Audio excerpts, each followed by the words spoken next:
lilikuwa na ua wa nje, lilikuwa na patakatifu, lilikuwa na patakatifu pa patakatifu.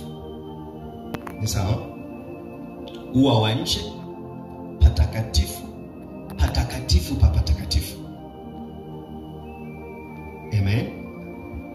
Ua wa nje ulikuwa mkubwa sana, kwa sababu kila mtu alikuwa anakuja pale kwenye ua wa nje. Sawa sawa? Patakatifu palikuwa panapungua ukubwa. Sawa? Patakatifu pa patakatifu palikuwa panakuwa padogo zaidi. Sawa? Jina la Bwana libarikiwe. Kwa nini ua wa nje ni pakubwa? Kwa sababu kila mtu anafika ua wa nje. Na ulikuwa ukija mkutano, watu wote wakija wanakuja mpaka ua wa nje wote. Wanapofika ua wa nje, Biblia inatufundisha kitu. Inasema kutoka ua wa nje kuingia patakatifu palikuwa na geti. Sawa? Niko kwenye kitabu cha Kutoka. Amen. Kutoka kuanzia sura 20 ngapi? Wakati Mungu anamwambia Musa, waambie hao watu walete sadaka kwa kadiri ya vile mtu ambavyo moyo wake utampa kupenda, ili mnijengee hema la kukutania.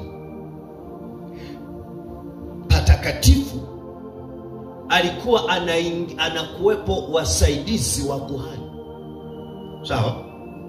Arafu anaingia mtu mmoja. Lile geti ambalo linatenga ua wa nje na patakatifu linafunguliwa, anaingia mtu mmoja. Kwa akiingia pale anawakuta watoto wa kuhani mkuu. Sawa?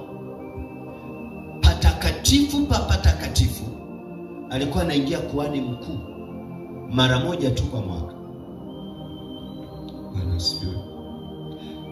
Patakatifu pa patakatifu ndio pale ambapo palikuwa na sanduku la agano. Palikuwa na kiti cha enzi cha rehema. Juu ya kiti palikuwa na sanduku la agano. Sawa? Juu ya sanduku kulikuwa na makerubi. Sawa? Bwana asifiwe.